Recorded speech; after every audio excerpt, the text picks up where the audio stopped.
بسم اللہ الرحمن الرحیم۔ آج رات شب برات ہے، مغرب سے اس کا وقت شروع ہو جاتا ہے۔ ہم کو چاہیے کہ مغرب ہی سے ہم عبادت میں لگ جائیں۔ یہ رات عبادت کی رات ہے، اس میں بعض لوگ اشتہار چھاپ دیتے ہیں، چھوٹی چھوٹی کتابیں چھاپتے ہیں، یہ نفل پڑھو، یہ نفل میں اتنے مرتبہ وہ پڑھو وہ پڑھو۔ یہ سب نہیں ہے۔ سب سے پہلے عمری خزاں پڑھنا ہے۔ ہر ایمان والے کو چاہیے کہ وہ صاحب ترتیب بن کر رہے۔ صاحب ترتیب کہتے ہیں کہ بالغ ہونے سے لے کر آج تک اس کی ایک نماز بھی قضا نہ ہوئی ہو، اسے صاحب ترتیب کہتے ہیں۔ مغلیہ خاندان کے بادشاہ صاحب ترتیب تھے۔ ٹیپو سلطان شہید رحمۃ اللہ علیہ صاحب ترتیب تھے، لیکن ہم گھر کے مالک ہیں لیکن نمازوں کے بارے میں توجہ نہیں دیتے۔ تو صاحب ترتیب بننے کا طریقہ یہ، ہم جو ہیں ہر نماز کے ساتھ ایک نماز جوڑ لیں۔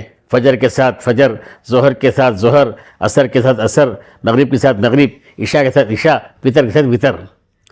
یہ نیت کرے کہ مجھے اللہ مجھ سے صاحب ترتیب بنائے۔ یہ نیت کرے شروع بھی کر دیے تو انشاءاللہ موت بھی آ گئی تو ہم کو اللہ تعالیٰ کل قیامت سے صاحب ترتیب بنا کے اٹھائے گا۔ اس لیے اب اس میں نوافل کے بجائے، نوافل پڑھنے کے بجائے عمری قضا پڑھو۔ فجر کی 2 رکعت قضا، ظہر کے 4 رکعت قضا، عصر کے 4 رکعت قضا، مغرب کے 3 رکعت قضا، عشاء کے 4 رکعت قضا، وتر کی قضا۔ اور پھر اسی طریقے سے اگر سفر میں تھے، نمازیں وہاں چھوٹ گئی تھیں تو اسے 2 رکعت پڑھیں گے۔ فجر تو 2 ہی ہے، ظہر کے 2، عصر کے 2، عشاء کے 2۔ جو سفر میں جو قضا ہو گئی تھی وہ نماز یہاں پڑھو، قضا کے طور پر پڑھو۔ اس طریقے سے یہ کرنے کے کام ہیں۔ قرآن پاک کی تلاوت کرو، اللہ کا ذکر کرو، مناجات مقبول روزانہ ایک دن پڑھنا ہے سو، لیکن اس رات میں پوری مکمل پڑھ لو۔ مناجات مقبول یا حزب الاعظم، یہ جو 2 کتابیں ہیں، اس کو شروع سے لے کر آخر تک یعنی 7 منزلیں پڑھ لیں۔ 7 منزلیں ہمیں، ہفتہ، اتوار، پیر، منگل، چاشمہ، جمعرات، جمعہ پوری پڑھ لیں۔ حضور صلی اللہ علیہ وسلم کی دعائیں اس کے اندر موجود ہیں۔ ایک دعا بھی اگر ہمارے حق میں قبول ہو گئی تو ہمارا بیڑا پار ہو جائے گا۔ اس لیے اور دعاؤں میں بھی یہ رسمی طور پر دعا نہ کریں، رسمی طور پر دعا نہ کریں۔ دعا کے بارے میں اللہ کا خود حکم ہے۔ اللہ تعالیٰ فرماتا ہے ادعو ربکم تضرعا وخفیہ، اللہ تعالیٰ کو بلاؤ گڑ گڑاتے ہوئے، چپکے سے۔ گڑ گڑانے کا مطلب کیا؟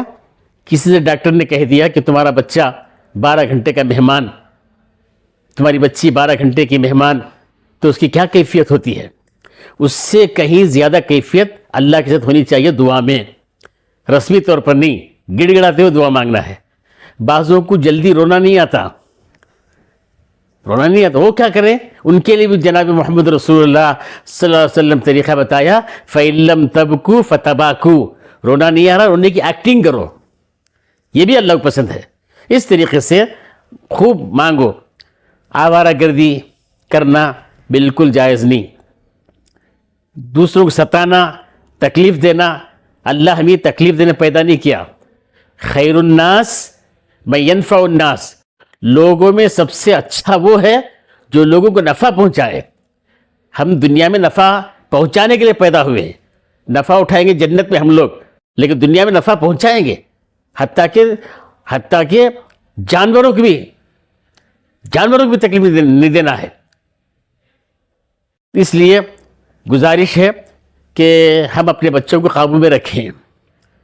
بچوں کو اس سائیکل موٹر دے دیے یا اسکوٹر دے دیے اور وہ ویلنگ کر رہے ہیں۔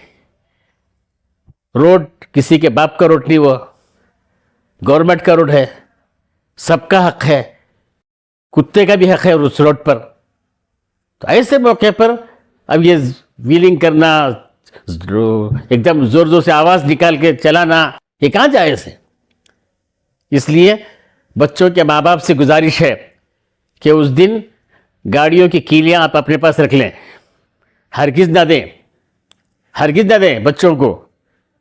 موت و حیات کا مسئلہ، کئی حادثے ہوئے ہیں شب برات میں، اور پولیس ڈپارٹمنٹ بھی پریشان، ان کو بھی تکلیف ہو رہی ہے.